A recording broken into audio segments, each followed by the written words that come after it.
Kita siapkan Ibu Bapak firman Tuhan ini, Injil Markus pasal 9. Markus pasal 9 ayat 2 sampai ayat yang ke-9.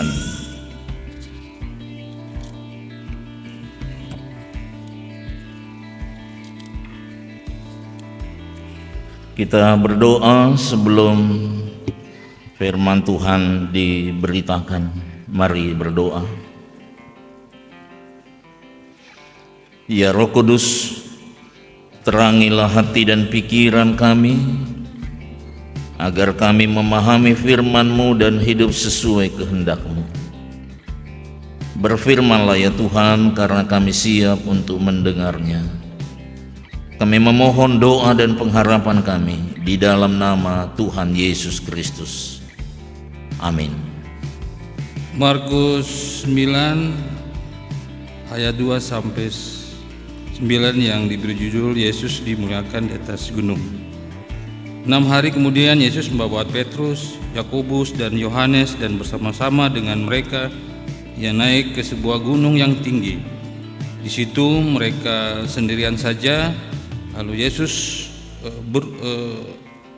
berubah rupa di depan mata mereka, dan pakaiannya sangat putih berkilat-kilat. Tidak ada seorang pun di dunia ini yang mengelantang pakaian seperti itu. Maka tampaklah kepada mereka Elia bersama dengan Musa. Keduanya sedang berbicara dengan Yesus. Kata Petrus kepada Yesus, "Rabi, betapa bahagianya kami berada di tempat ini. Baiklah, kami dirikan 3 kemah, satu untuk engkau, satu untuk Musa, dan satu untuk Elia." Ia berkata demikian sebab tidak tahu apa yang harus dikatakannya, karena mereka sangat ketakutan. Maka datanglah awan menaungi mereka, dan dari dalam awan itu terdengar suara, "Inilah anak yang kukasihi, dengarkanlah dia." Dan sekonyong-konyong waktu mereka memandang sekeliling mereka, mereka tidak melihat seorang pun lagi bersama mereka, kecuali Yesus seorang diri. Pada waktu mereka turun dari gunung itu, Yesus berpesan kepada mereka supaya mereka jangan menceritakan pada seorang pun apa yang telah mereka lihat itu, sebelum Anak Manusia bangkit dari antara orang mati. Demikianlah firman Tuhan. Hendaklah kamu menjadi pelaku firman dan bukan hanya pendengar saja, sebab jika tidak demikian, kamu menipu diri sendiri. Haleluya. Beriman di segala situasi. Pada waktu turun dari gunung itu, Yesus memperingatkan supaya jangan menceritakan kepada siapapun apa yang telah mereka lihat itu. Ayat 9 menjadi pokok perenungan kita pada pagi ini. Selamat pagi, shalom. Ibu Bapak Saudara, selalu kadang kita tertarik dengan hal-hal yang ajaib. Kita selalu tertarik dengan hal-hal yang kadang-kadang sulit kita mengerti secara akal. Kadang juga kita menginginkan hal-hal yang supranatural kita alami. Supranatural di luar dari batas kemampuan kita mengerti dan memahami sesuatu. Kita ingin kejadian-kejadian seperti itu kita alami. Makanya kita kadang gampang terkecoh oleh pekerjaan-pekerjaan pesulap, menyulap segala sesuatu dari sesuatu yang tidak ada, dia bisa kemudian adakan. Padahal itu hanya mengecoh mata. Tanda petik itu hanya menipu mata kita. Kita tidak lihat kelihayannya menyulap sesuatu menjadi kemudian kita terkecoh di dalamnya. Hal-hal yang kayak begitu saudara-saudara terkadang menjadi kerinduan dan impian kita. Seperti yang dialami oleh 3 orang murid Tuhan Yesus yang diizinkan. Dari 12 murid, 3 ini yang dibawa, Petrus, Yakobus, dan Yohanes. Mereka yang dibawa untuk mewakili para murid yang lain ke atas gunung. Kenapa cuma mereka? Ya kita tidak bisa memprotes Tuhan Yesus. Itu hak prerogatifnya Tuhan Yesus memilih Petrus, Yakobus, dan Yohanes untuk menemaninya naik ke atas gunung. Mereka berempat dengan Tuhan Yesus. Ketiga orang ini melihat sebuah pengalaman yang tidak pernah mereka lihat sebelumnya, tidak pernah mereka saksikan sebelumnya. Bagaimana mereka melihat Tuhan Yesus sebagai guru mereka bertemu dengan Musa dan Elia. Musa dan Elia ini adalah nabi-nabi di zamannya. Tentu Petrus, Yakobus, dan Yohanes tahu, mendengar kisah tentang nabi-nabi ini. Tentu juga mereka tidak mendapatkan, mereka tidak pernah bertemu karena zaman yang berbeda. Petrus, Yakobus, dan Yohanes tidak pernah bertemu dengan Musa dan Elia karena zaman yang sudah sangat jauh di antara mereka. Tetapi penglihatan di atas gunung itu, mereka bisa mengetahui bahwa ini Musa, ini Elia, bertemu dan berbicara dalam penglihatan yang supranatural. Bagi ketiganya adalah sebuah pengalaman rohani yang tidak biasa.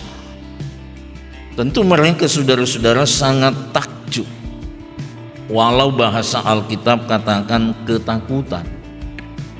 Siapa yang tidak takut berjumpa seperti itu, melihat sosok itu yang sudah lama tidak ada di bumi? Ya, Musa meninggal seperti banyak manusia dan kita juga nanti. Musa meninggal seperti manusia biasa, tetapi Elia itu diangkat. Pertanyaannya saudara-saudara, mengapa dua nabi ini, Nabi Musa dan Nabi Elia, yang diperlihatkan oleh Allah berjumpa dengan Yesus dalam kemuliaan itu? Mengapa bukan Abraham? Mengapa bukan Nabi Nuh? Mengapa bukan nabi-nabi yang lain, saudara-saudara? Ada beberapa catatan mengapa kemudian itu terpilih oleh Allah. Musa, kita tahu Musa punya pengalaman spiritual juga yang luar biasa. Hanya Musa yang bisa bertemu muka dengan Allah. Hanya Musa yang bisa berbicara langsung, face to face berbicara, walaupun wujud Allah yang dinampakkan kepada Musa bukan wujud manusia. Tapi hanya Musa yang bisa berbicara langsung, berdialog langsung. Bagaimana Allah berbicara lewat semak belukar yang menyala, tapi semak itu tidak terbakar ya, dengan Musa. Bagaimana Allah berbicara dan mendiktekan ketetapan-ketetapannya kepada Musa yang ditulis dalam batu, loh batu, Dan itu yang kita selalu baca menjadi ke-10 firman, 10 perintah Tuhan. Muka dengan muka langsung berbicara langsung antara Allah dengan Musa. Selain itu Musa punya pengalaman spiritual lain lagi. Dengan tongkatnya ia memukul air sesuai perintah Allah. Dalam Keluaran 14 ayat 16 Tuhan bilang, tongkatmu itu pukulkan ke air. Ketika umat ini sedang ragu karena dikejar oleh kerajaan, raja dan pasukan Firaun, dari belakang pasukan itu mengejar. Mereka tidak bisa lari kemana karena terbentur dengan laut Teberau. Akhirnya mereka berteriak.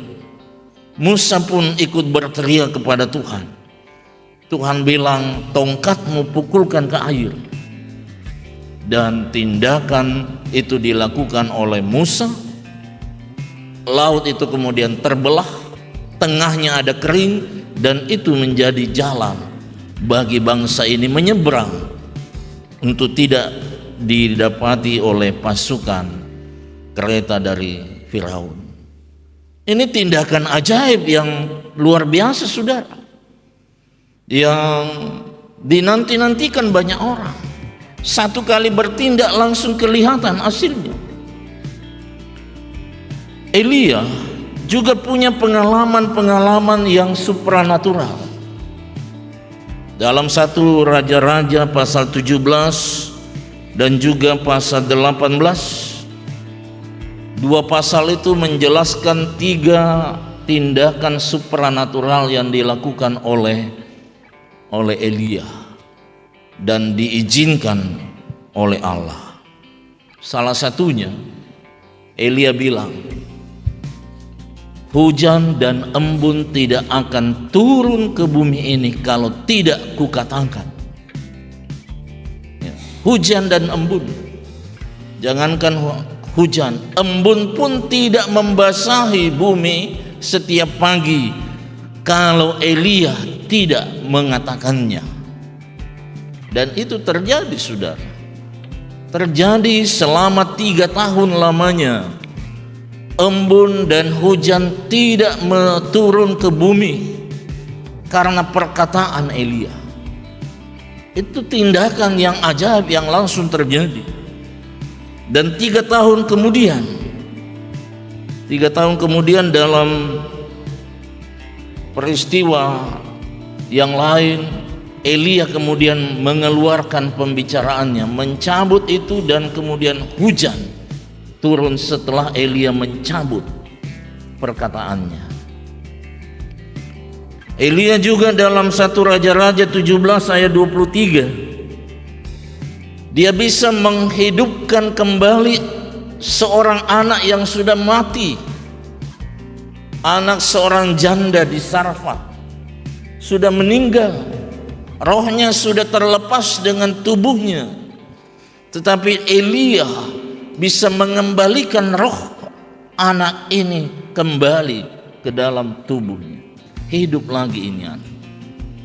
Itu tindakan-tindakan supranatural.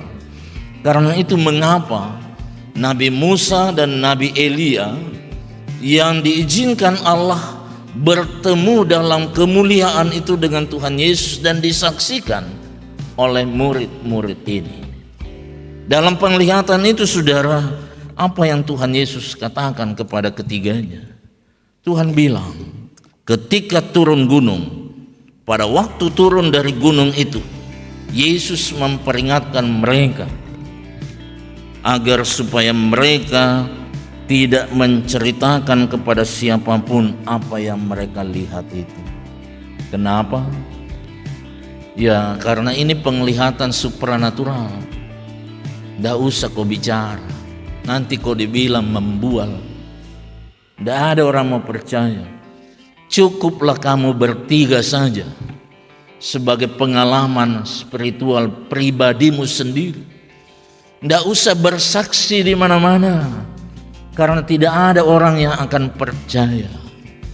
Itu maksud Tuhan Yesus katakan. Apa poinnya di sini saudara-saudara adalah ketika turun gunung. Ini poinnya. Tuhan Yesus membawa para muridnya setelah melihat penglihatan, pengalaman yang supranatural itu. Tuhan Yesus kembali menyadarkan ketiga muridnya ini untuk sadar, untuk turun ke dalam realitas kehidupan sehari-hari.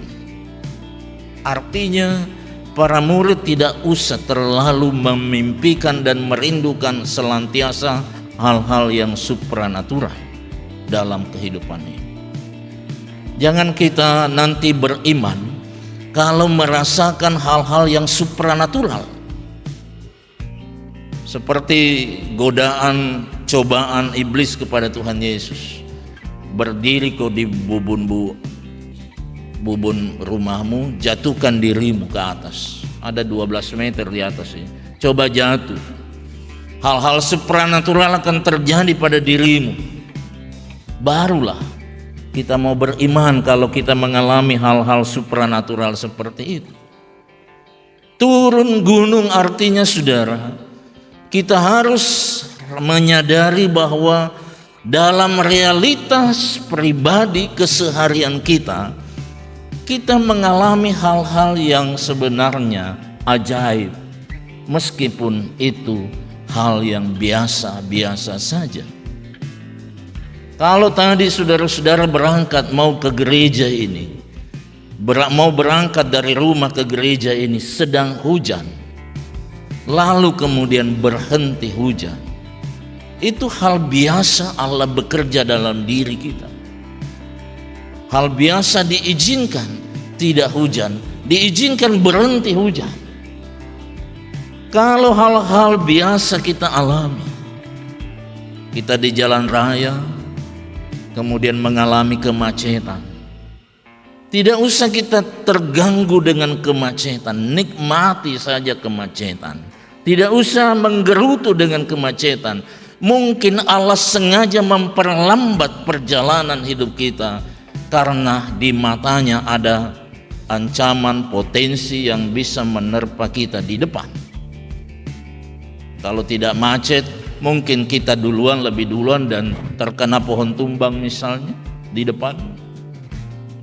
Tuhan sengaja dalam hal-hal yang biasa, Dia terus bekerja bagi hidup kita, saudara. Kalau kita sedang punya pergumulan yang kita sadari pergumulan ini kok tidak selesai-selesai, sepertinya Tuhan tidak mendengar doa kita untuk Tuhan meratakan permasalahan yang bergunung-gunung itu. Tapi kalau kita masih ada dan bernapas hari ini, itu hal-hal yang ajaib. Tuhan katakan bahwa toh ada persoalan bergunung-gunung, hari ini kita masih bisa berjumpa. Hari ini kita masih bisa menarik napas kehidupan di tubuh kita yang terbatas.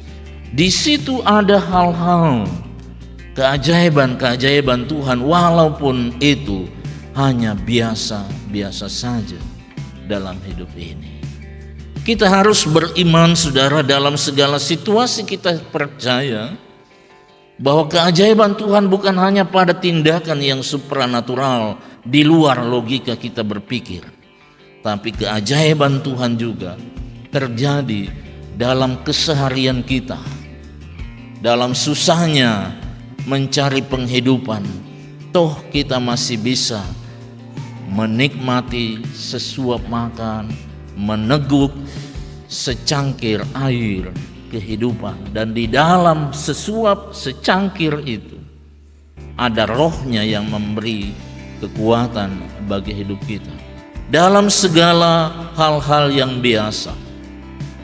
Di situ juga kita menyadari dan kita harus meyakini hidup kita berlanjut hari ini itu hal biasa, tapi hal biasa itu Tuhan bekerja meneruskan dan melanjutkan kasih karunia-Nya bagi setiap kita. Maka kita tetap beriman meskipun pengalaman-pengalaman biasa kita alami bersama Tuhan. Terpujilah Kristus untuk firman-Nya pada hari ini. Amin.